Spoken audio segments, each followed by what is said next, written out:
అధ్యాయము 53వ వచనం. లూకా శుభవార్త 22వ అధ్యాయము 53వ వచనం. ఇది మీ గడియయు అంధకార సంబంధమైన అధికారమును అనెను. దేవుని బిడ్డలారా, ఉదయకాల సమయంలో ప్రతి మనిషి జీవితంలో కూడా చీకటి గడియ, అంధకార సంబంధమైనటువంటి అధికారము, ప్రతి వ్యక్తి జీవితంలో ఈ సమయం ఉంటుంది. దేవుని సమయం ఉంది, చీకటి సంబంధమైనటువంటి అధికారంతో కూడినటువంటి గడియ. యేసుక్రీస్తు ప్రభువారి జీవితంలోనే ఈ గడియ, ఈ అధికారము పనిచేసింది. అంటే ఇక మన జీవితాల్లో ఆ పవర్, ఆ అధికారం ఎంత గొప్పగా, పెద్దగా పనిచేస్తుందో మనం ఆలోచించుకోవాలి. నీతిమంతుడును పరిశుద్ధుడును అయినా ఆయనకే ఆ గడియ తటస్థించినప్పుడు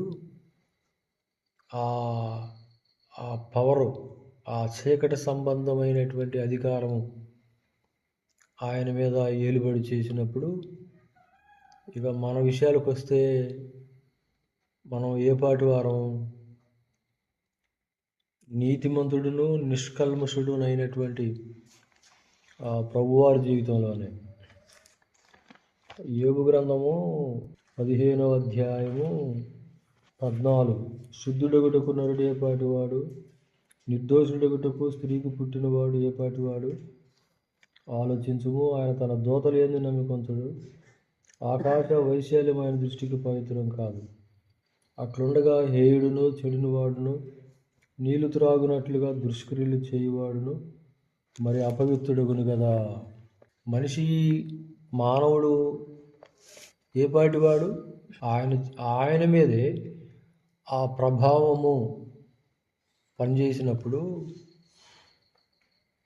ఆయన మీద ఆ ప్రభావం పనిచేసినప్పుడు, ఆ అధికారము పనిచేసినప్పుడు మనం, మన జీవితాలు ఏ పాటివి? అయితే ఆయన ఆ అధికారం, ఆ చీకటి సంబంధమైన అధికారము ఆయన మీద పనిచేయటానికి ఆయనలో తప్పేమీ లేదు, ఆయనలో పాపమేమీ లేదు.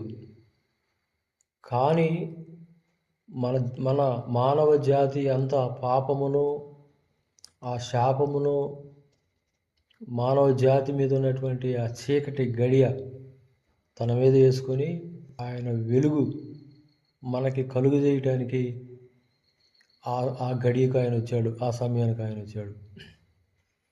అయితే దేవుని పిల్లలారా, ఆయన మీదకు వచ్చినటువంటి ఆ అధికారము ఆయనను ఎంత దయనీయంగా, హీనంగా, క్రూరంగా, ఘోరంగా ఆ శిక్ష ఆయన మీద పడిందో ఒకసారి మనం ఆలోచించుకోవాలి. ఎంత తీవ్రమైనటువంటి భారాన్ని ఆయన మోసాడు, ఎంత ఘోరమైనటువంటి శిక్షను ఆయన భరించాడు. ఊరికే అధికారం చీకటి అని అనుకోవడానికి కాదు, ఆ చీకటిలో, ఆ గడియలో, ఆ చీకటి సంబంధమైనటువంటి ఆ పవర్, ఆ అధికారము ఆయనను ఎంత నలిచేసిందో, ఆయనను ఎంత చిత్రహింసల పాలు చేసిందో, ఆ చీకటి యొక్క ఆక్రోశమంతా, ఆ చీకటి యొక్క ఆ కోపమంతా, ఆ చీకటి యొక్క ఆలోచనలన్నీ ఆయన మీద ఎలా తీర్చుకుందో, ఎటువంటి శిక్షను, ఎటువంటి బాధను ఆయన అనుభవించాడో, ఎటువంటి క్రూరంగా ఆయన హింసించబడ్డాడో మనం ఆయన జీవితంలో సిలువలో మనం చూస్తాం. ఎంత ఘోరంగా ఆయన బాధించబడ్డాడు, ఎంత ఘోరంగా ఆయన హింసించబడ్డాడు. ఆ టైంలో అప్పగించినది మొదలుకొని ఆయన సిలువ వేయబడి సిలువలో చనిపోయేంత వరకు ఎటువంటి తీవ్ర వేదన ఆయన అనుభవించాడు, ఎటువంటి బాధను ఆయన అనుభవించాడు. అనీతిమంతులమైనటువంటి మన మీద ఆ పాపం యొక్క శిక్ష ఎంత తీవ్రంగా పనిచేస్తుంది, శాపం యొక్క శిక్ష ఎంత తీవ్రంగా పనిచేస్తుంది. ఆ శిక్ష మన మీద పడినప్పుడు నిజంగా మనకి ఎంత వేదన, బాధ కలిగి చేస్తుంది.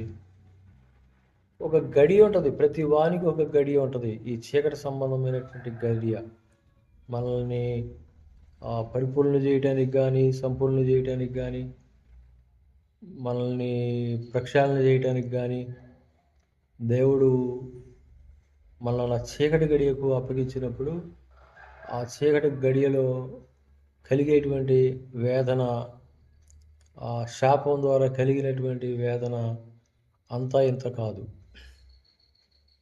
ఎటువంటి వేదన, బాధలు మనం అనుభవించాల్సి వస్తుందో. అయితే యేసు ప్రభు వారి జీవితంలో ఆ గడియ చీకటి ఎల్లకాలం పనిచేయలేదు, ఎంతో కాలం పనిచేయలేదు. ఆ విధంగానే మన మీద కూడా వచ్చినటువంటి ఆ చీకటి, ఆ అంధకారము, ఆ అపవాద సంబంధమైనటువంటి అధికారము మనల్ని నలగొట్టడానికి సాతానికి దేవుడిచ్చినటువంటి అధికారం మన మీద, మనల్ని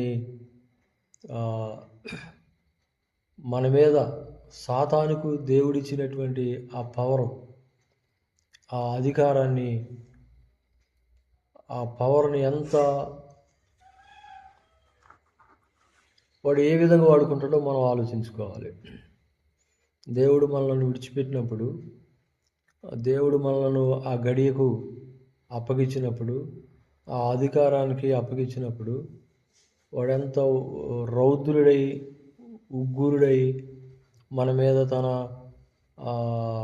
ఈర్ష్య అంతా, పగ అంతా, కక్ష అంతా మన మీద తీర్చుకోవడానికి ప్రయత్నించినప్పుడు కలిగేటువంటి ఆ బాధ, వేదన అది ఎంత దుఃఖకరంగా ఉంటుందో మనం ఆలోచించుకోవాలి.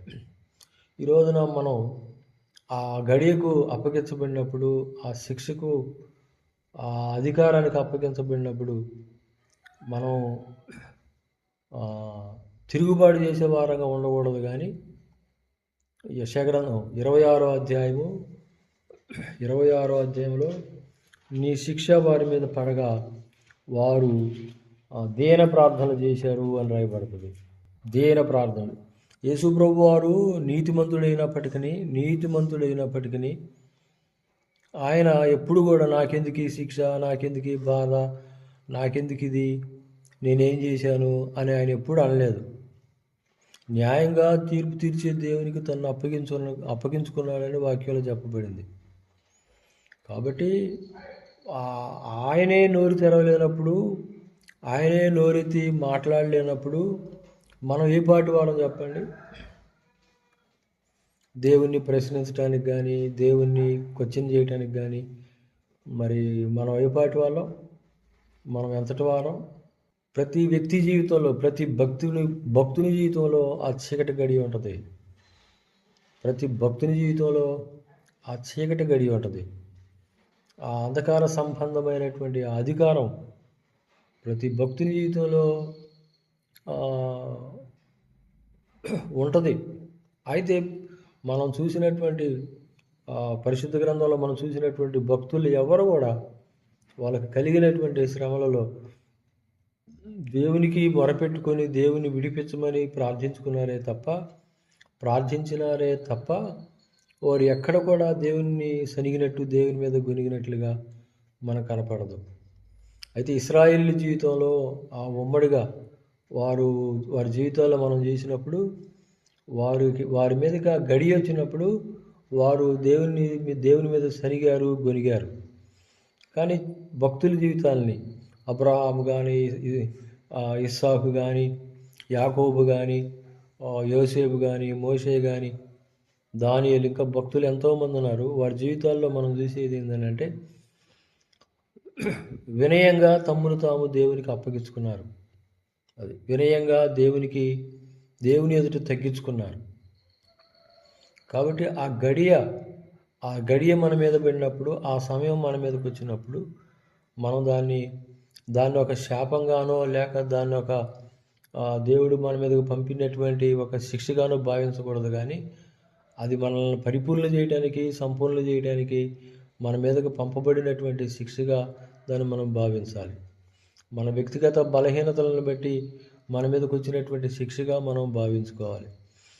అలా కాకుండా మనం నీతిమంతుల్లాగా, గొప్ప భక్తుల్లాగా మనం దేవుడు ఏదో ఇట్లా నన్ను శిక్షిస్తున్నాడు, శ్రమపరుస్తున్నాడు, లేకపోతే దేవుడు నన్ను పరీక్షిస్తున్నాడు, లేకపోతే దేవుడు ఏదో నీ మీద దృష్టి పెట్టి, లేకపోతే దేవుడు నీకు వ్యతిరేకంగా ఏదో చేస్తున్నాడని, లేకపోతే దేవుని కొరకు నేనట్టి హింస శ్రమ పొందుతున్నానని అలా చెప్పుకునేటువంటి మనసు మనకు ఉండకూడదు. అదే యెషయా 26 17 వచనాలు, 16-17 వచనాల్లో అదే ఉంటుంది. యెహోవా ప్రసూతి కాలము సమీపింపగా గర్భవతి వేదన పడి కలిగిన వేదన చేత మొరపెట్టినట్లు మేము నీ సన్నిధిలో ఉన్నాము. మేము మీ సన్నిధిలో ఉన్నాము. అదే యెషయా గ్రంథం 66 అధ్యాయంలో కూడా అదే మాటను మనం చూస్తాం. నేను ప్రసవ వేదన కలిగజేసి కనిపించక మానుదునా అంటాడు ఆయన. ప్రసవ వేదన కలిగజేసి కనిపించక మానుదునా, పుట్టించువాడనైనా నేను గర్భాన్ని మోస్తానా 9వ వచనం అని దేవుడు అడుగుతున్నాడు. గర్భాన్ని మోస్తానా 10వ వచనం చూడండి. యెరూషలేమును ప్రేమించు వారలారా సంతోషించండి, ఆనందించండి, దుఃఖించు వారలారా ఆమెతో ఉత్సహించండి. అది ఆ గడియ తీరిపోయేంత వరకు, ఆ సమయం తీరిపోయేంత వరకు దేవుని సన్నిధిలో మనం మొరపెట్టుకోవాల్సిందే, కానీ దేవుని మీద అలగటానికి కానీ, సనగటానికి కానీ, గొనగటానికి కానీ మనం తగిన వారము కాము అనేటువంటి విషయాన్ని మనం మర్చిపోకూడదు. ఆ గడియ అనేది ప్రతి ఒక్కరి మీదకి ఆ అంధకార సంబంధమైనటువంటి అధికారము ప్రతి వ్యక్తి జీవితంలో అది ఖచ్చితంగా జరిగి తీరుతుంది. ప్రతి వ్యక్తి జీవితంలో ఆ పవర్ పనిచేస్తుంది. దేవుడు ప్రతి వ్యక్తిని అలాగా అప్పగిస్తాడు, పరిపూర్ణ చేయడానికి, సంపూర్ణ చేయడానికి, విశ్వాసంలో బలపరచడానికి, మన దోషాలను బట్టి మనను ఆయన ప్రక్షాళన చేయడానికి దేవుడు అప్పగిస్తాడు. దేవుడు అప్పగిస్తాడు ఆ పవర్ని, ఆ అధికారాన్ని సాతానికి మన మీద ఇస్తాడు. అది దేవుడే ఇస్తాడు కాబట్టి ఆ శోధన తొలగిపోయిన తర్వాత ఆయన మనల్ని పరిపూర్ణంగా చేస్తాడు. అది శోధింపబడిన తర్వాత తానే మిమ్మల్ని పరిపూర్ణంగా, 1 పేతురు 5వ అధ్యాయంలో పేతురు అంటారు. 1 పేతురు 5వ అధ్యాయము 10వ వచనం.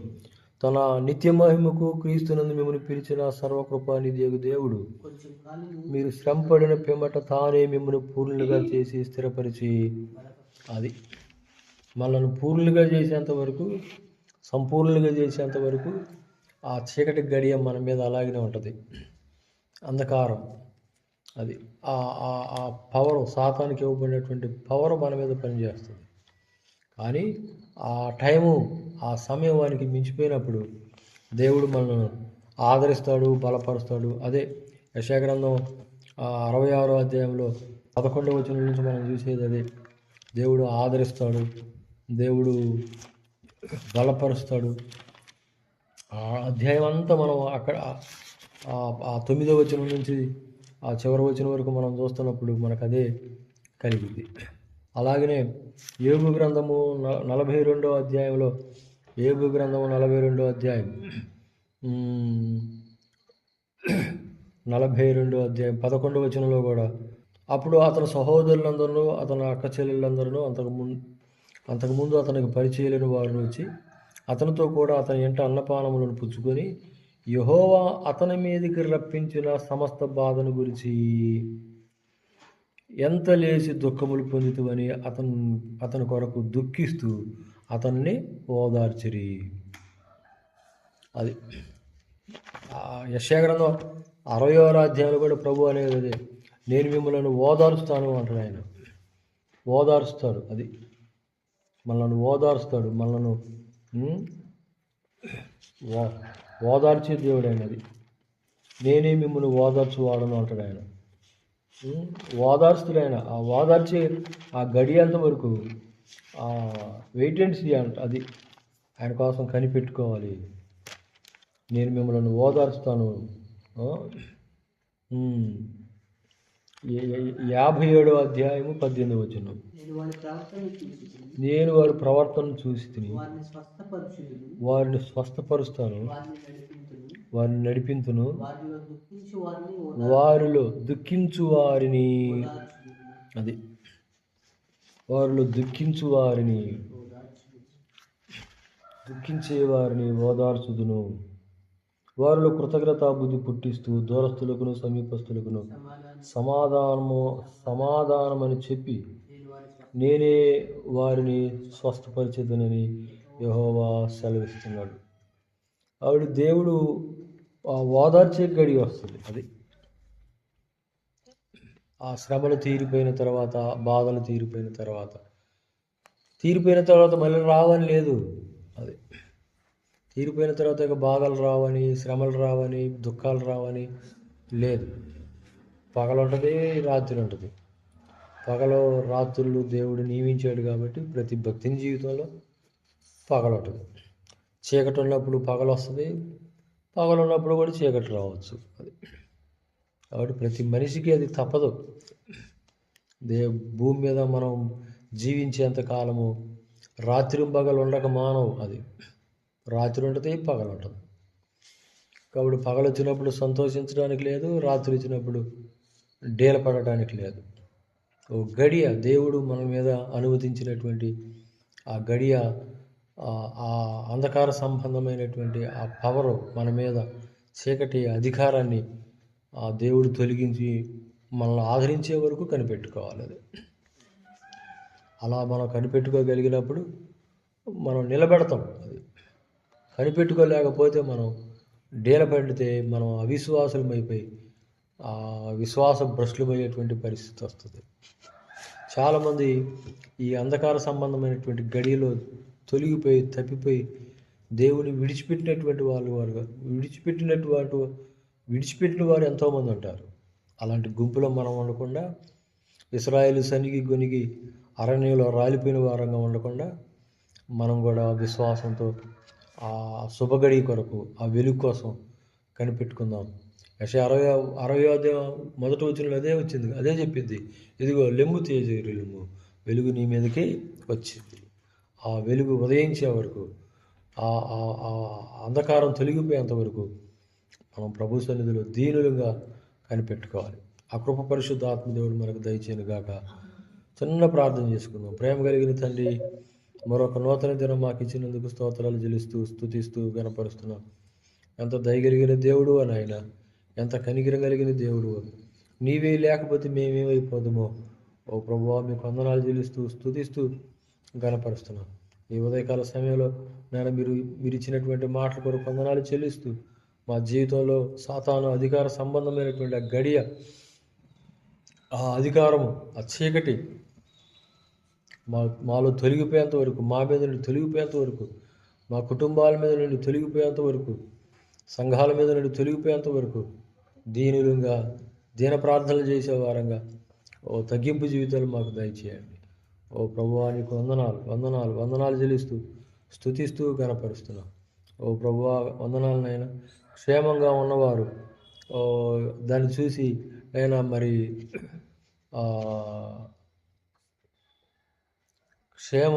క్షేమంగా ఉన్నవారు దాన్ని చూసి మరి వారిని అనుమానించకుండా, అవమానించకుండా, తృణీకరించకుండా వారి మీదకి వచ్చినటువంటి వాటిని అర్థం చేసుకునేటువంటి ఆ గ్రహింపు దయచేయండి. ఓ దేవా, మీకు వందనాలు. క్షేమం కలిగిన వారు శ్రమ పడుతున్న వారిని గురించి తృణీకరిస్తారు అని లేఖనాలు చెప్పినట్లుగా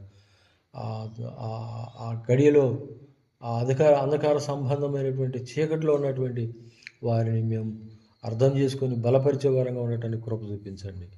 ఓ దేవా, మీకు వందనాలు. మరొకసారి నేను ఈ ఉదయకాల సమయాన్ని బట్టి స్తుతిస్తూ మా ప్రియులందరినీ, వారి కుటుంబాలని జ్ఞాపకం చేసుకొని వారిని కనికరించమని, ఆ అంధకారము వారి జీవితాల్లో నుండి, కుటుంబాల్లో నుండి తొలగిపోయేటట్లుగా నీ ప్రత్యేకమైనటువంటి కృపరానియమని, ఓ ప్రభా, కృప కలిగేంత వరకు నీ వెలుగు కోసం కనిపెట్టుకునేవారుగా ఓ దేవా సహాయం చేయమని ప్రార్థన చేస్తున్నాం.